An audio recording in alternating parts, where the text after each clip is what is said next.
All right, so to make sure everybody understands, we did this problem in class, but to make sure everybody understands how to do it, we'll do it together again. If you want to skip through this program part because you think you know how to do this, go for it. All right? But what we do here in this kind of a problem is we utilize the grams of carbon dioxide to find out the moles of carbon. And we utilize the grams of water to find out the moles of hydrogen. Now, why do we want the grams and the moles, or sorry, the moles of carbon and the moles of hydrogen? Because that is what the empirical formula is. It's the molar ratio of the elements in the formula, in the chemical. All right? And in this case, we're going to be finding sulfur as well. Okay, so we start off with grams of carbon dioxide. We're looking for, again, the moles of carbon. Moles of carbon, all right? So I'm going to start off here with grams of carbon dioxide, and I can go from grams of carbon dioxide to moles of carbon dioxide. All right, and then moles of carbon dioxide will relate to moles of carbon. Okay, and that's what I'm after there. This grams right here is 9.377. 9.377. 1 mole is 44 grams of carbon dioxide, and this is a 1-to-1 ratio. I can see that there's 1 mole of carbon in every mole of carbon dioxide. All right, to get the moles of hydrogen, I similarly identify the grams of water, 1.59 grams of water. And for every 18 grams of water, right, I know that there's 1 mole of water. All right, and so I'm going to go from moles of water to moles of hydrogen. And I can see that in 1 mole of water, there's 2 moles of hydrogen. All right, so that right there is going to be how I'm going to identify the, look at my calculator here.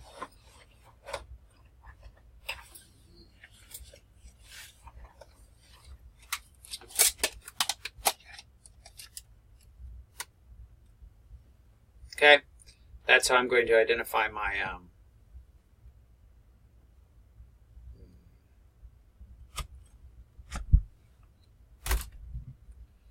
moles of carbon.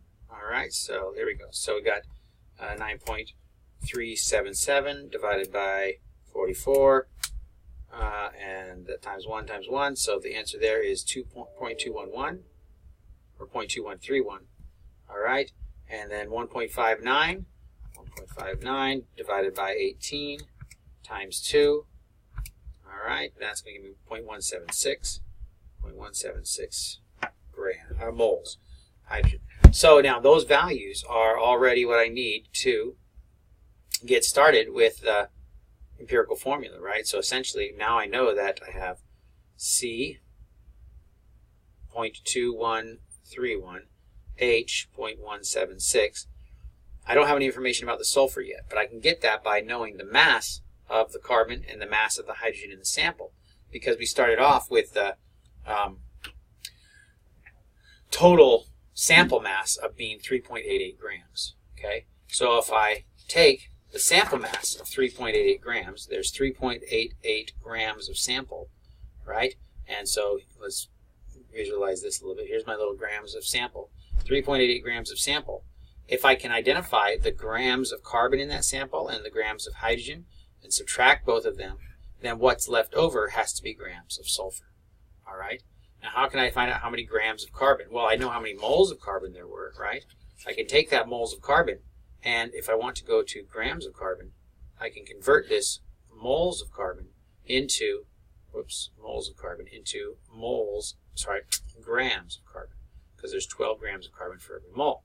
So essentially, I'm going to take my 0.2131 and multiply it by 12, and that's going to give me grams of carbon. Okay, same thing with the 0.176. For every 1 mole of hydrogen, I know, forgot the one there. I know there's 1.008 grams of hydrogen, and that's going to tell me how many grams of hydrogen, right? So I come back to my calculator here. That's my moles of hydrogen, that 1.66. So, or 1.76. So I take that value and I multiply it times 1.008, and that should be my mass of hydrogen, 0.178. So 0.178 grams of carbon here. I can take my 0.2131 and multiply it by the 12 to get grams of carbon, right? So it's 0.2557. All right, 0.2557. So this is, or sorry, 2.557. 2.557.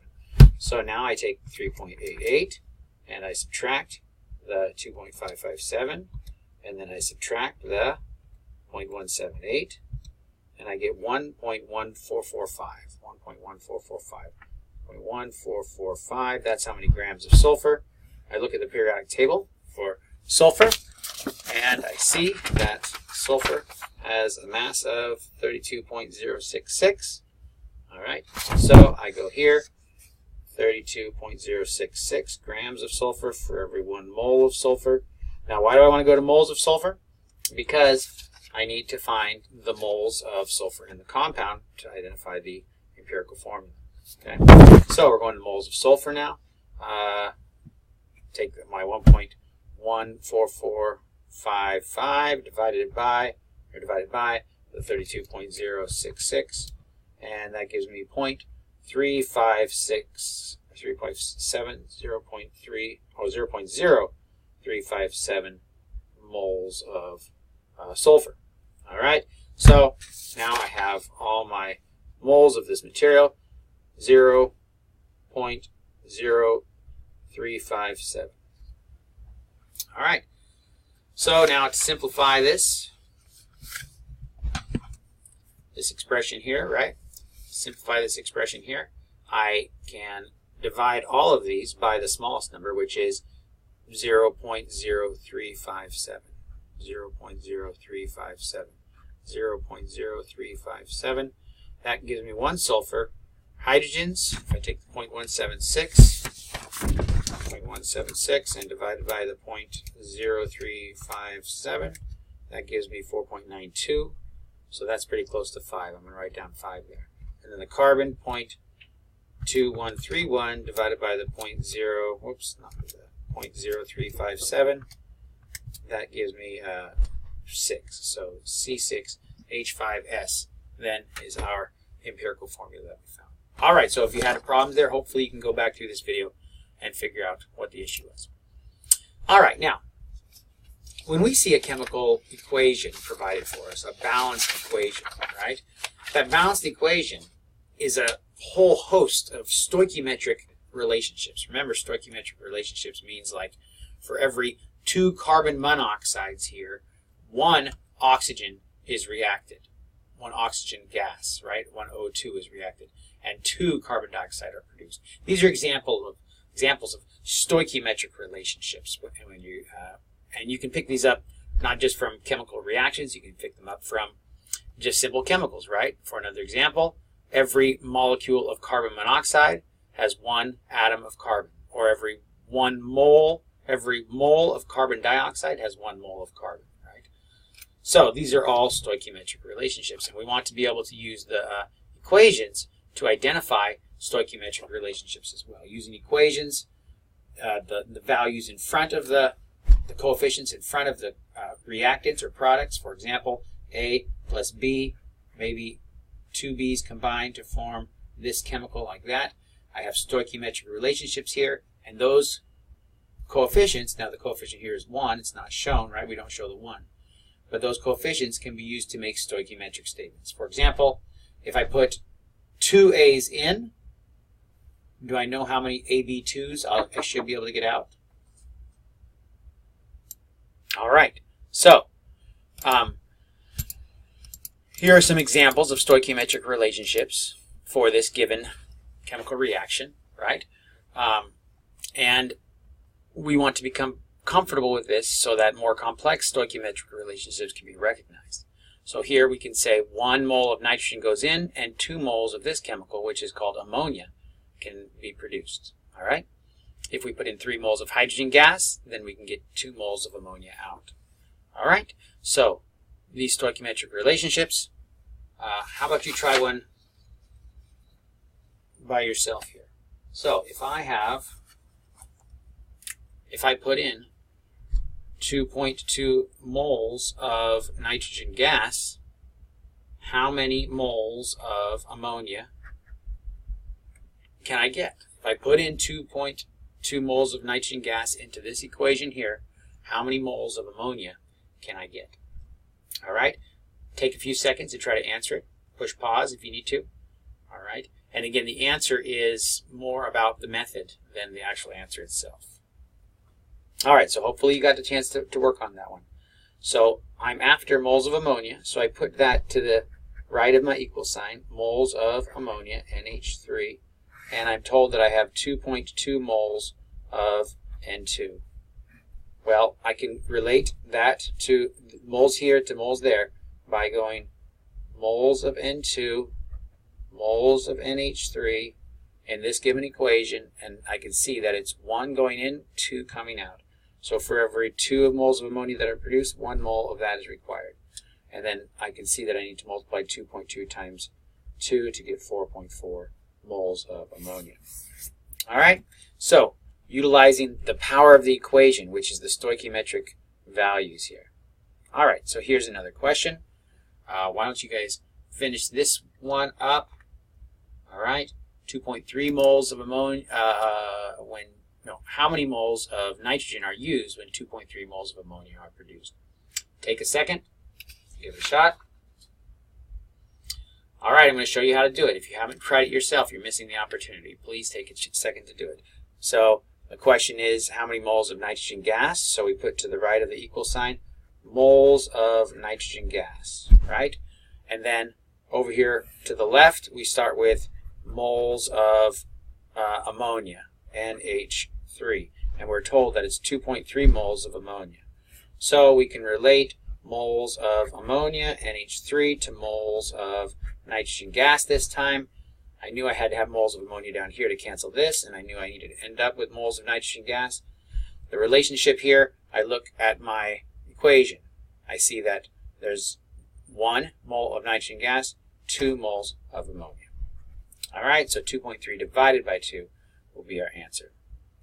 All right, here's another one. Take a second to solve this one right there. All right.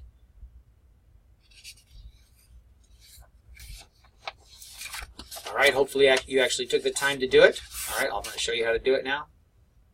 Okay, if you don't practice, you're not going to be able to solidify your understanding of this material. So, 0.575 moles of carbon dioxide is produced. How much oxygen is consumed at the same time? Okay, so the question is, and how many moles? The question is moles of oxygen, oxygen gas. How many moles of oxygen are consumed if 0.575 moles of carbon dioxide are produced? All right, I can relate moles of carbon dioxide to moles of oxygen using the stoichiometry of the equation. Here it says that there's 3 moles of carbon dioxide produced for every 5 moles of oxygen consumed. 5 moles of oxygen consumed, 3 moles of carbon dioxide. So the answer is going to be 5.75 times the 5 divided by the 3. All right, excellent. Using the stoichiometry of the equation. Okay, here's a problem here that takes it to a little bit of an extra step, right? Grams of aluminum oxide are produced. How many are produced when 41.5 grams of aluminum react? So I'll give you a little bit of a head start, start on this one. We're looking for grams of aluminum oxide. All right, and we're going to start with grams of aluminum. All right, and it's 41.5 grams of aluminum. So, see if you can move along from grams of aluminum to grams of aluminum oxide, and at some point you're going to have to use the stoichiometry of this equation here. Okay, see if you can do it. Push pause now, give it a shot. All right, hopefully you gave it a shot. You did your best. Okay, let's see how well you did. All right, so down here we can get rid of grams of aluminum, and we're going to convert it to moles of aluminum. We always like to go to the land of the moles, because there we can use the power of the equation, which is the molar relationship between the reactants and products, or the different constituents of this equation. So, how many grams of aluminum are there in a mole of aluminum? That's what this number down here is telling me, right? And it's also the number that you would see on your periodic table. So, find aluminum on the periodic table, 26.98, right? So we'll go 26.98, 26.98 grams of aluminum for every mole of aluminum. Now, I need to have moles of aluminum down here, and I need to go to moles of aluminum oxide, Al2O3. All right, moles of aluminum oxide. The relationship, how many moles of this are there for mole of that? Well, I can look right here in my equation, right? 2 moles of aluminum for every 1 mole of aluminum oxide.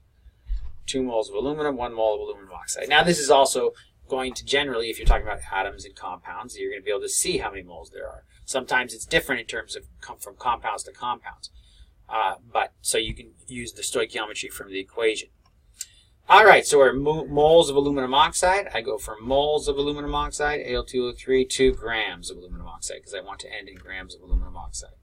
All right, and they've provided me nicely the molar mass here of the aluminum oxide, 101.96. 101.96 grams of aluminum oxide for every mole. So if I put that in my calculator, I should get 78.4 grams of aluminum oxide.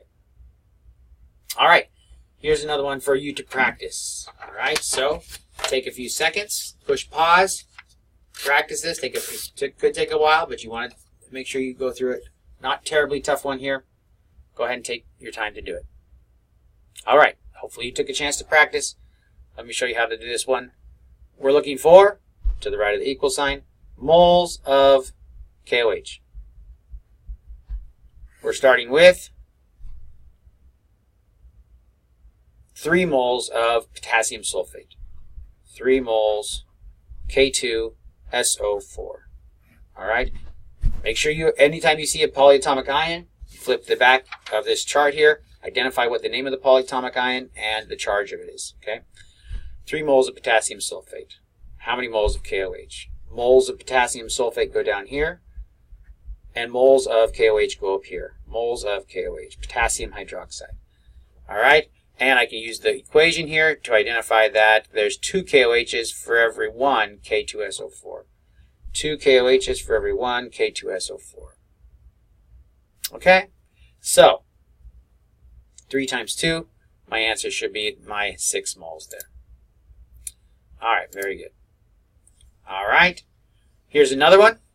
Take a few seconds to work on this one.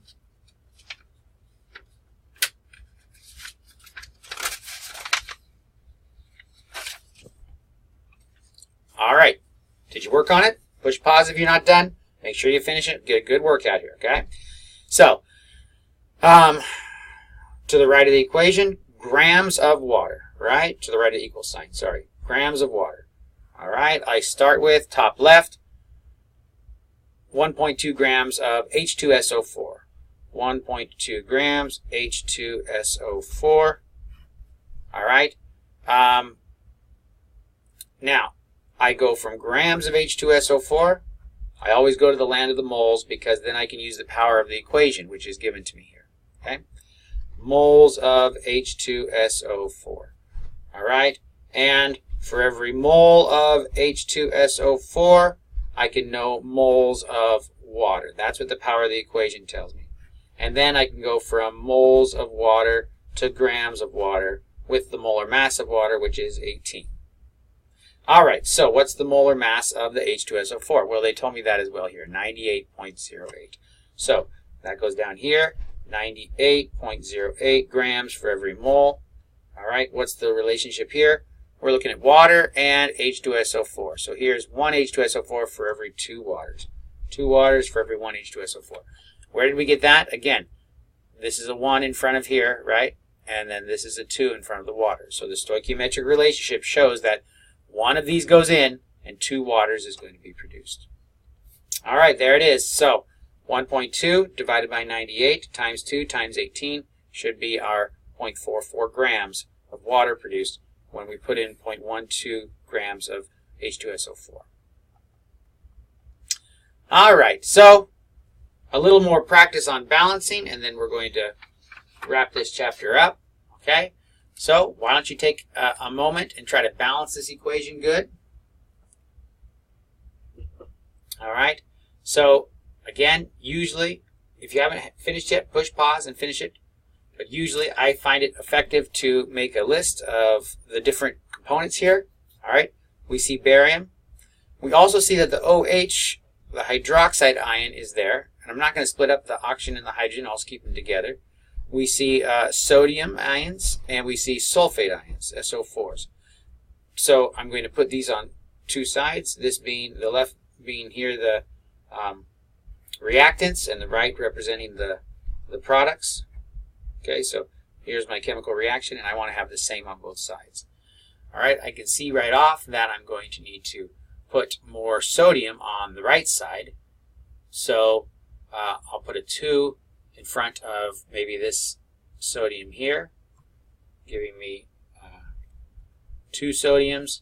This side will have 2 sodiums also. So let me write down the equation here really quick.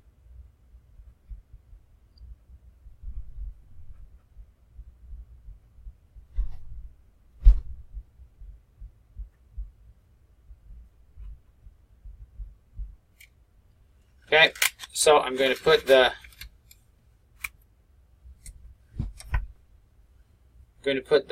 2 in front of the sodium here. All right, that gives me 2 of those. It also gives me 2 hydroxide ions, right? That's right. I need 2 hydroxides on the left. I have 2 sodiums on the left, so I'm okay there. I have 1 barium on the right, 1 barium on the left. Looks good. The hydroxide ions, they're already taken care of. Sulfates. 1 sulfate on the left, 1 sulfate on the right. So that looks like that's going to be our balanced equation. All right? Okay. A couple more of those. So take your time to balance this one. All right, as soon as you got it, let's look at how we're going to find this answer. KClO3 going to KCl and oxygen gas. Got K, chlorines, oxygens. All right, 1 over here, 1 over there, 1 chlorine, 2 oxygens, 3 oxygens. So I'm going to need to adjust this. I'm probably going to need to put a 2 there and a 3 there, right, to find the least common multiple. So once I do that, I'm going to have 2 chlorines, or 2 potassiums, sorry, 2 chlorines, 6 oxygen. I'm going to need to get a 2 here then to make sure I get 2 potassiums, and that'll also give me 2 chloride ions. And then 3 times 2, that's my 6 oxygen. So it looks like it's a 2, 2, 3 balanced equation. Okay? Very good. So take a look at this one. Okay? I'm going to solve it now. So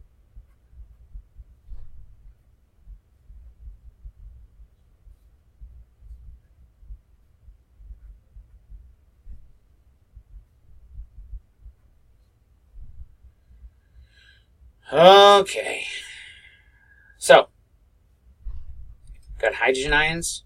I'm going to clump these phosphates together, barium and the hydroxide ions. All right. On this right side, we got hydrogen ions separate. I'm going to look at this water as HOH. So that's a hydrogen ion and the hydroxide ion right there. This phosphate I have on the right side as well, and then the bariums. Okay. So I can see right now what? Bariums. I need 3. Is that barium? Yeah, 3. Oh, I didn't finish this one. This is a 2. So I'm going to need 3 bariums over here, 2 phosphates over here, right? So let's see what that did for us. 3 times 2, there's 6 there. 3 bariums now. 6 hydroxide from over here. 2 of these phosphates. On the right side, I have 3 bariums, 2 phosphates. Now how am I with the hydroxide ions? I just have I'm going to need 6, right? Because I can see that I'm going to need 3 here, which is going to give me 6. And then also 6 there. Okay, so in other words, did I do that right? 2 times 3 is 6. 3 times 2 is 6. 3 times 2 is 6.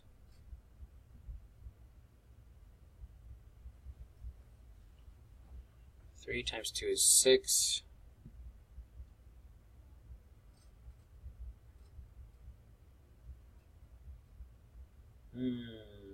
Two times 3 is 6. 3 times 2 is 6 hydrogens. 3 times 2 is 6 hydroxide ions, but I don't have 6 hydroxide ions over here. I only have 3. Oh, no. Yeah, this is not going to need to be 3. It's going to need to be 6. That'll give me 6 H's and 6 OH's. All right, so it's 2, 3, 1, 6. Okay. Good. Here's another one. Take a shot at it. I'm going to show you right now. Did you get 2? All right. Now, the limiting reagent. When I have a chemical reaction, say this given chemical reaction right here, nitrogen gas combining with hydrogen gas to form ammonia. All right? So when I have a chemical reaction, if I mix, in this case it says 1 mole of nitrogen gas with 3 moles of ammonia, 3 moles of hydrogen gas, I'll get 2 moles of ammonia. All right? Now, what happens if I mix, for example, in my reaction, right, 2 moles of nitrogen gas and 3 moles of hydrogen gas? How many moles of ammonia am I going to get? How many moles of ammonia? Well, according to this reaction, if I put 2 moles of nitrogen gas in, I should be able to get twice as many moles of ammonia. I should be able to get 4 out. But also, according to this reaction, if I put 3 moles of ammonia in, or 3 moles of hydrogen gas in, right? It says 3 moles of hydrogen gas in here. I should only be able to get 2 moles of ammonia out. Okay? So, what we have here is what's called a limiting reagent. So let's look at those. How do I identify how many moles of NH3 that I can get out? Well, again, if I put in 2 moles of N2, I can relate moles of N2 to moles of NH3 and find out how many moles of NH3 I should be able to get out. Over here on the left, for every 1 mole of N2, I should get 2 moles of N3. So this predicts that I should be able to get 4 moles of NH3. However, the opposite, or the other factor is if I have 3 moles of H2 going in, relating moles of H2 to moles of ammonia, NH3, right? I'm after moles of ammonia. The stoichiometry here says it's a 3 to 2. 3 moles go in and 2 moles get out. So I should be able to get 3 divided by 3, 1 times 2, only 2 moles of ammonia. So which one is right? Which one is right? Well, in this case where I put 2 moles of nitrogen in, anytime somebody says I have a certain amount of one reactant, it's always assuming that the other reactant has excess, enough for the amount that you have, the reactant that you do have. But in this case, it doesn't say that. It says we have a fixed amount of the 2 different reactants. And so that's a setup for a limiting reactant problem, or a limiting reagent problem. So in this case, the answer is going to be the one that's the fewest. This isn't going to be possible because 3 moles of hydrogen is only going to give me 2 moles of ammonia. So I can't get all 4 moles of ammonia from the 2 moles of nitrogen. Instead, what I'm going to have is 3 moles of hydrogen being used up, and, like the stoichiometry here says, 1 mole of nitrogen gas being used up. So I'm going to have leftover nitrogen gas. So this is what's going to happen. The hydrogen is what we call our limiting reagent, all right? And this stuff here is going to be in excess. Okay? So this slide here identifies that relationship for this reaction between ethylene and water.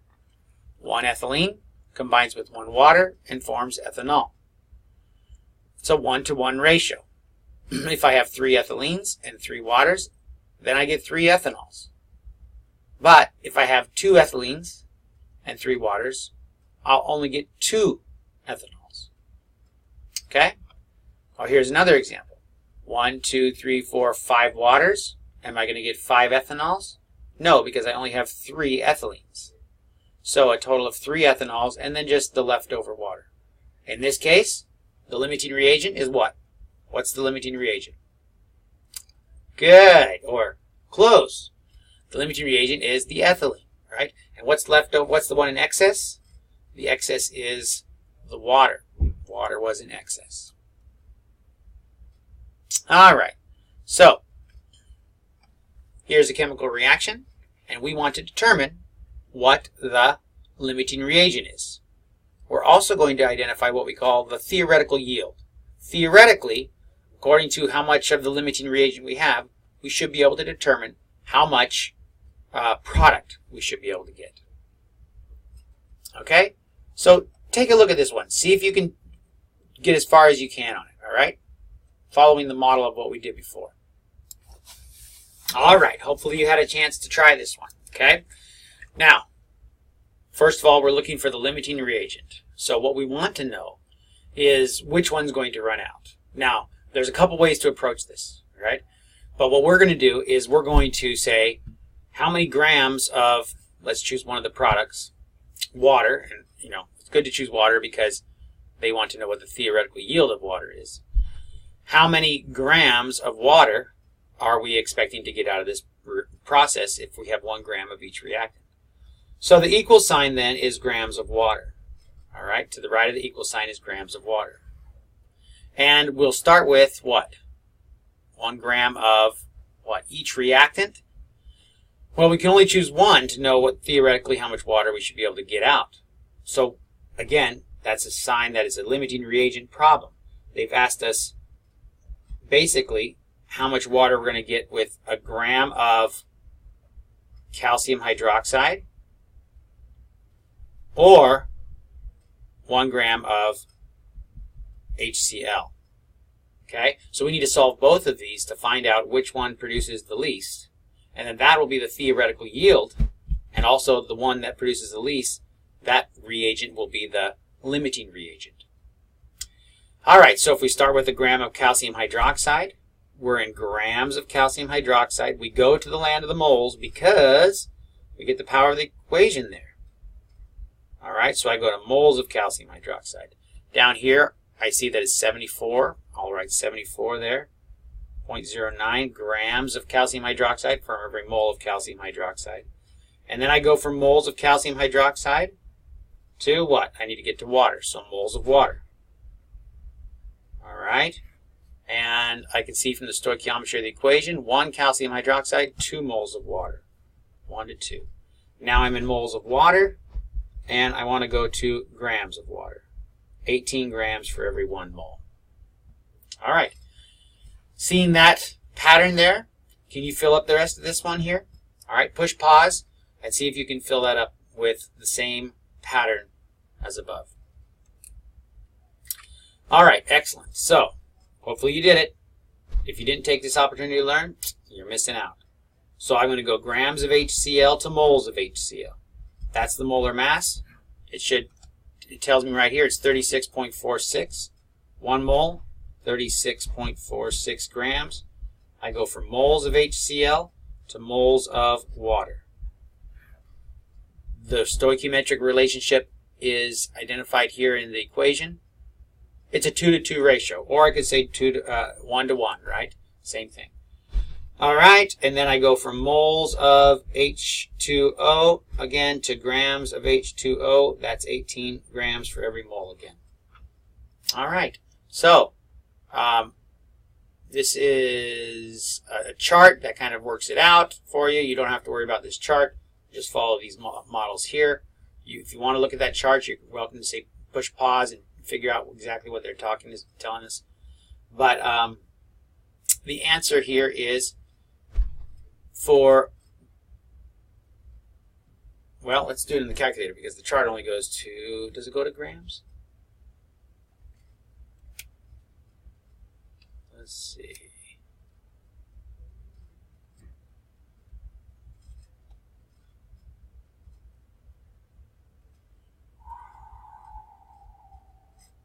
It looks like it does, but we'll just do it here anyway. Okay, so we got 1 gram of calcium hydroxide divided by 74.09 times 2 times 18. All right, so that's 0.486. That's what this was up here. That's grams of water there, right? So 0.486 grams of water. The other one, 1 divided by 36.4.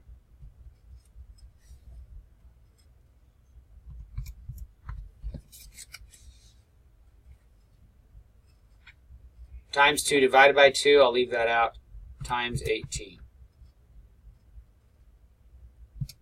So we got 0.494. 0.494. All right? So from these answers, it shows me that this is how much I'm actually going to be able to get. That's theoretically what I'll get, right? I'm not going to be able to get this much because the calcium hydroxide is going to run out. It's only going to give me this much. So that also tells me that the calcium hydroxide is my limiting reagent. And this is my theoretical yield, how much water I should be able to get. Okay.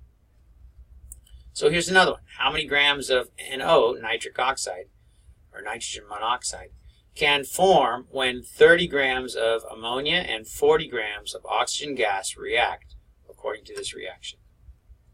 All right. Same type of thing.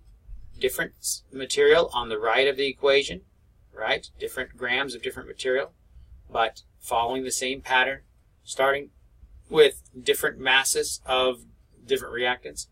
Let's see if you can follow, how far you can get on this one. All right, so go ahead.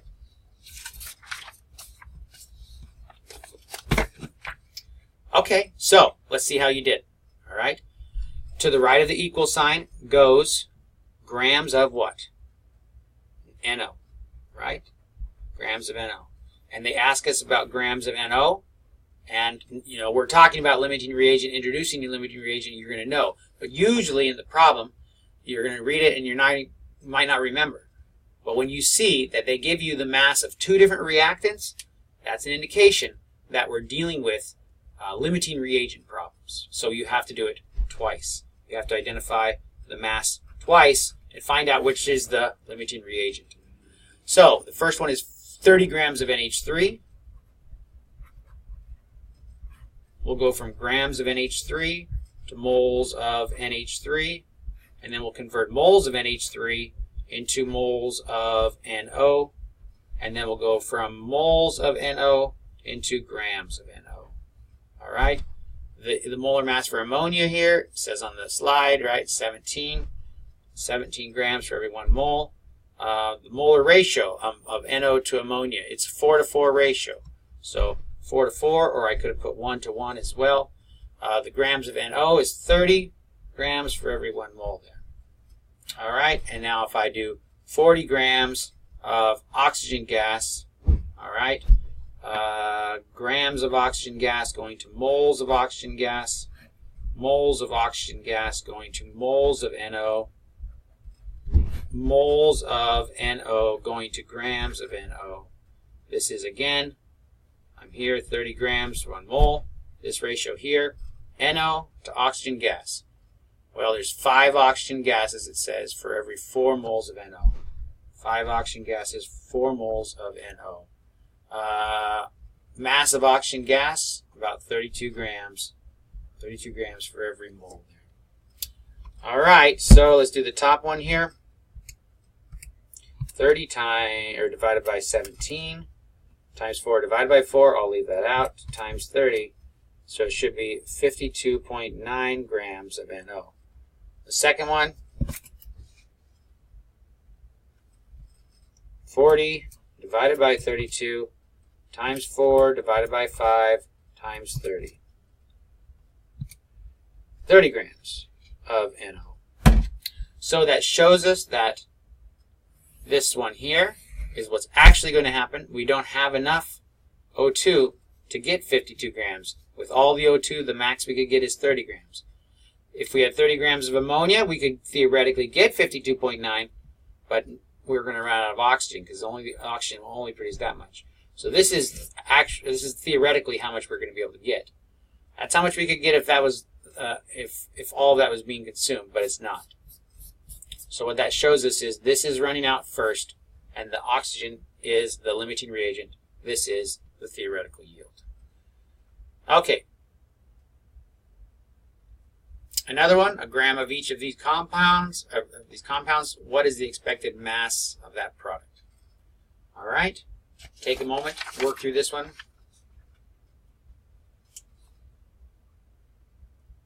Okay. Again, when we see the mass of the two different reactants, right, then we know that this is a limiting reagent problem. Now, one thing that might have caused you to not know how to do this problem would be the lack of an equation. But we can write it down, right? We can write down the equation. We know that KCl is reacting with Hg2NO3 right? And that apparently one of the products is Hg2Cl2. Okay? What would the other product have to be? Here's Hg2, here's Cl2. It looks like we need to have K and NO3 in there, right? KNO3. Okay, so now we also need to get a balanced equation for this reaction. We need a balance. All right, so we need to balance this equation. After we balance this equation, then we can know the stoichiometric relationships, and we can answer the problem by unit analysis, identifying and analyzing the units. All right, so it looks like I'm going to need a 2 over here, a 2 here. Is that right? So I now have 2 potassiums, 2 nitrates, 2 HGs, and 2 chlorides. All right, am I okay? Okay, so there's my balanced equation.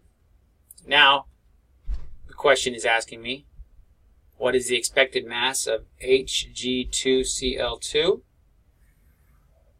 If I start with 1 gram of KCl, and it's also asking me if I have a gram of the other reactant, the HgNO3, Hg2NO3, how many grams of the Hg2Cl2 am I going to be able to get? Well, same thing. This is 1 gram there. I take grams of KCl and go to moles of KCl, moles of KCl, moles of Hg2Cl2, mercury chloride. No parentheses needed there. And then moles of Hg2Cl2, 2 grams. So, whoops, I forgot to put grams there. Grams of Hg2Cl2. All right. Not moles. Grams of mercury nitrate, NO3. Moles of mercury nitrate. Whoops, other way. Moles of HgNO3, 2. And then moles of of Hg2Cl2, moles of Hg2Cl2, and grams of Hg2Cl2. All right, so moles of KCl here, that's 74.55 grams per mole. The molar ratio, 2 moles of KCl for every 1 mole of HgCl2. Moles of Hg2Cl2, 1 for every 472 grams. 472 grams. See that over here on the slide right here. 1 divided by 74.55 divided by 2 times 472. All right, put that in your calculator, see what you get. Grams of mercury nitrate, 525.12 or 19 for every mole. Mercury nitrate to mercury chloride, it's a 1-to-1 relationship. Mercury chloride, it's 472 again, 472 grams per mole. All right. 1 divided by 74.55 divided by 2 times 472. So that's 3.165 grams. Okay? The other one would suggest 1 divided by 525.1.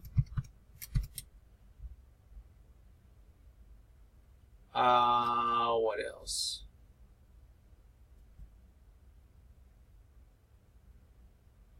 Times 1 divided by 1 times 472. So 0.898. Okay. So both of our values that we got here are over here, right? But the one that's the limiting, or the actual expected mass, is going to be the one that's the smallest. We can't get this much because we don't have enough of this material. So that's going to be our answer, and this here is going to be our limiting reagent. Okay. Actual yield. Sometimes in a chemical reaction, in any kind of reaction, like any kind of process that we follow, like making cookies. I make cookies on Sundays sometimes other days. We try to distribute them to people, have fun. But what always amazes me is recipes say, this recipe makes 24 cookies. And you make it, and it only makes like 12 or 13 or 10, right? So the actual yield that the actual yield that you actually get is less than what they suggest you're going to get. So if the recipe says makes 24 cookies and you only get 18 cookies, actually, this was the theoretical and this was the actual, right? And so the actual yield we can express as a percentage by making the 18 over what we theoretically should have got, the 24. All right? So 18 divided by 24 times 100.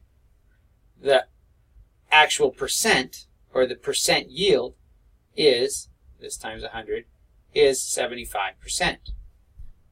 Okay? So actual is how much you actually get. Theoretical is how much you're supposed to be able to get. And in a chemical reaction, we have the same thing occur. Because we know how much theoretically we should get based on the stoichiometry and the math that we perform. But how much we actually get can vary. And percent yield is this actual yield over the theoretical yield times 100. And there's another example of our cookies, right? Okay, so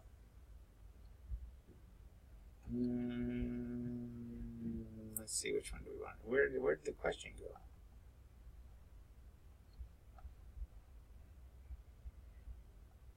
Here's what we can do. When 6.4 grams of CH3OH, which is called methanol, is mixed with 10.2 grams of oxygen and burnt, the products are carbon dioxide and water. And what was the percent yield of carbon dioxide if we got 6.12 grams of carbon dioxide? All right? Well, we know how many grams of CH3OH we put in. We should theoretically be able to know how many grams of CO2 we should get out. And that's what we need to know. We need to know the theoretical yield to find out how that compares to the actual yield. The actual yield here is 6.12 grams. If we compare that to the theoretical yield, then that will tell us, or we'll be able to get our percent yield of carbon dioxide. All right, so how many grams of carbon dioxide would we theoretically expect to be able to get? Well, this is how we can do that. 6.4 grams of CH3OH, which is called methanol, goes in. How many grams of carbon dioxide are we going to get out? I can go from grams of CH3OH to what? Now you should finish this up. If you haven't tried this yet, you should push pause and try it. Try to finish it up. All right. I can go to moles of methanol, because moles is where we're going to be. The land of the moles is where we get the power of the equation, right? So we go moles of methanol, CH3OH, to moles of carbon dioxide. And then I can go from moles of carbon dioxide to grams of carbon dioxide. Now, this relationship here, moles of carbon dioxide to moles of methanol, is expressed in this equation. The coefficients there show 2 to 2. So there's 2 moles for every 2, 1 to 1, same thing. How many grams of methanol for a mole of methanol? This is the molar mass info here. So there's 32 grams of methanol for every mole of methanol. Grams of carbon dioxide, 44 for every mole of carbon dioxide. So 6.4